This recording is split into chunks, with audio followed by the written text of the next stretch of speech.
Chapter 8, Red Beans and Rice. May 2016. Their last semester at Harvard Law School, Perry and Layla still lived on campus in Story Hall.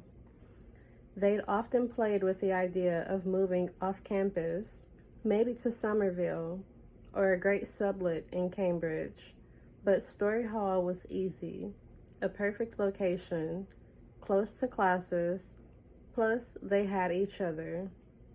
When they'd both found out they had gotten into Harvard Law School, they knew they would be roommates.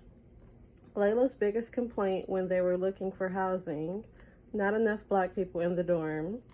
"You know you're white, right?" Perry said, covering her mouth as if sharing a secret. "Don't test me, Trick," Layla whispered back through clenched teeth. It was funny because they were alone touring the campus. "I renounce my colonist heritage." Perry smiled.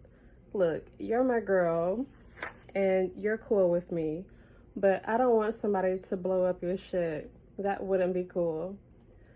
Layla shook her head. One, that Rachel DeLizzo chick took it way too far with the braids and the tanning. "See, I just pretend that my straight hair is the expensive yaki weave." Perry laughed. "You're going to get caught. Jay Leno's going to be telling jokes about you on national TV, and there's not a thing I'll be able to do to help you." Layla didn't look worried. "You just wait. One of these days, I'm going to take a 23andMe, and I'm going to bet you good money that I'm just as black as you." Layla waved her hands, game show girl style, around her hips and booty.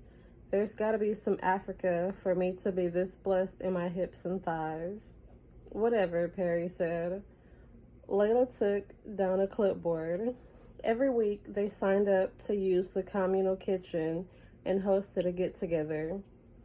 Perry took the sign-up sheet from her. "I think this week we should do a red beans and rice dinner on Monday, and people can come through, grab a bowl, and get back to studying if they want."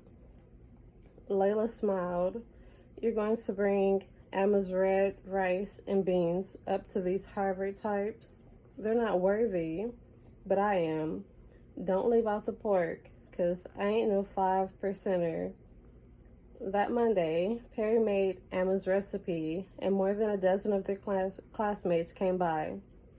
When Emma heard that Perry was cooking her signature dish for her classmates, she sent a box of bona fide New Orleans ingredients.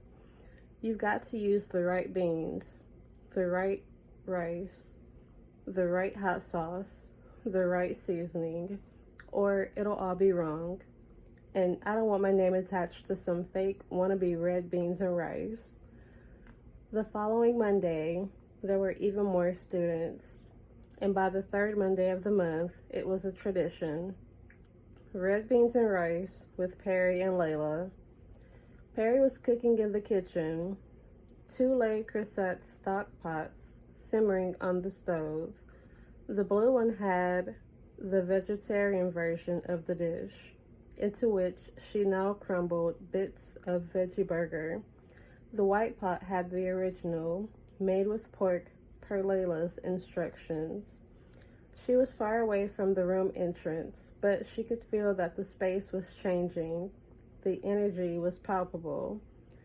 Perry turned the burners on the pots down low and went looking for Layla. "Hey, what's going on?" "The plastics are here." "Excuse me?" The plastics, the very good-looking, very superficial med students who are specializing in plastic surgery. Perry rolled her eyes and turned to go back to the kitchen, but Layla pulled her elbow. "You've got to see them. They are really hot." "What? Do they operate on themselves?" She stepped away from the stove and looked at the far end of the room. There were 5 guys she'd never seen before, and one guy she couldn't stop staring at. Is something on the stove? Said a girl she knew from secured transactions class. She ran back to the stove and lifted the lid. She was just in time to save the rice from burning. She let out a huge sigh of relief. The plastics had followed her into the kitchen.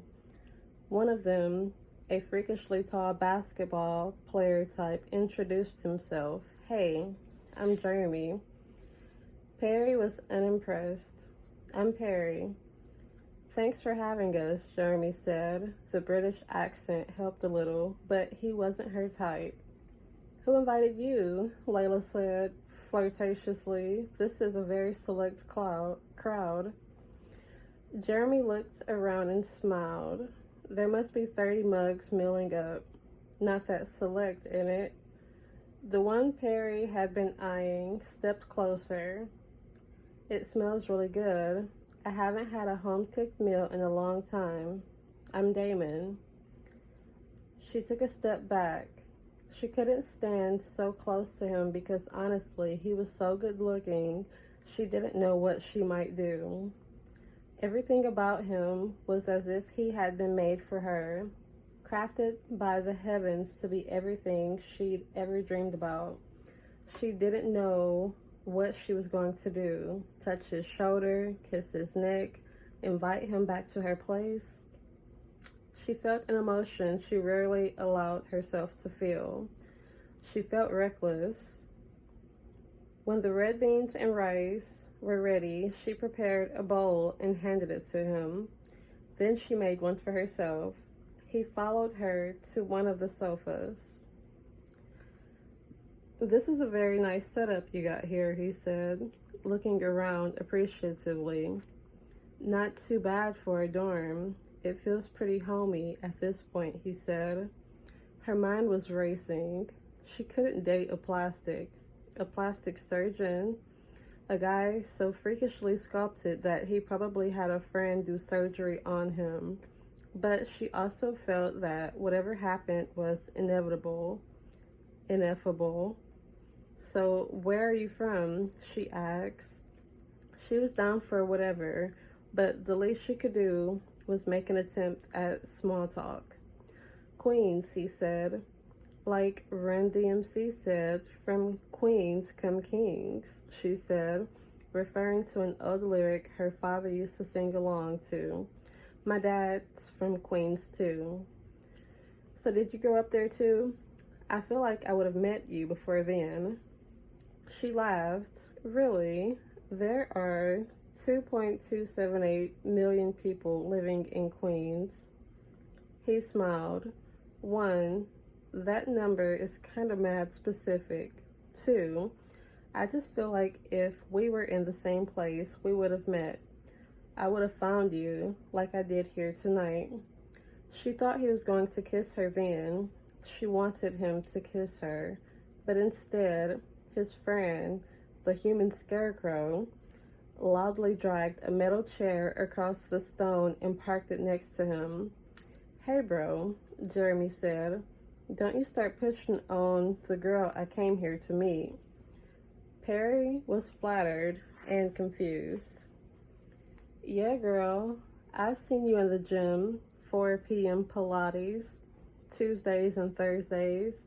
I'm there lifting weights. You probably noticed me, Jeremy said, flexing a muscle. I started looking out for you in your little leotard and capri tights, he continued, looking so fine you could be my next ex. So I asked around and heard this is where to find you on Monday nights. Perry put her head down. She was blushing, despite herself. Luckily, Layla came to her rescue.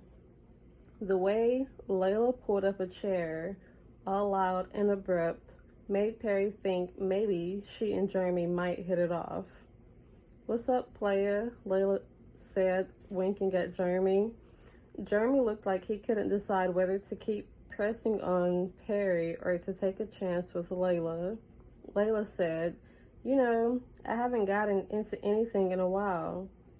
This one's a Latina from the Bronx, straight up altar girl. Jeremy took the bait and said, Should we go to a proper pub and grab a drink, Layla? Layla waved at Perry and mouthed, "You're welcome."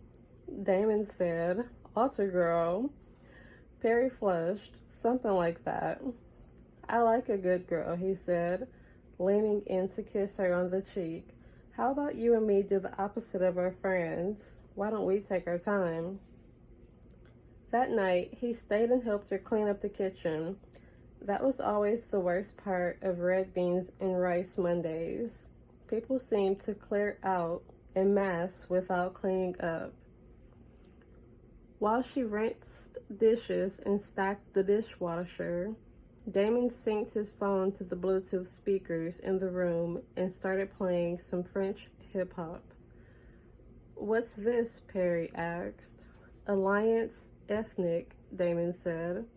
Then he started rapping in French. "Wait, what?" she said. Perry had to steady herself by gripping the kitchen counter.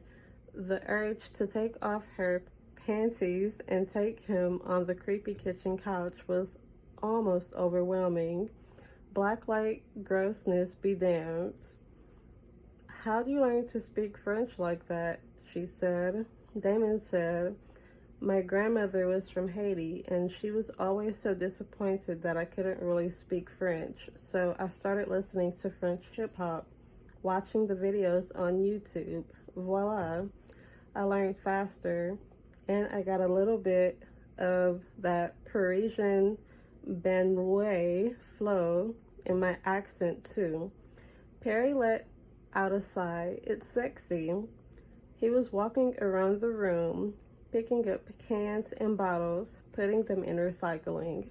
"You're cooking. That's sexy." Perry said, "So we agree. We find each other sexy." Damon said, "And we're going to take it slow." Perry said, "Why slow again?" Damon smiled sweetly and held her at the small of her back. "Because you can't rush a forever thing." He meant what he said about forever. That spring, when Perry graduated from law school and Damon graduated from medical school, he proposed.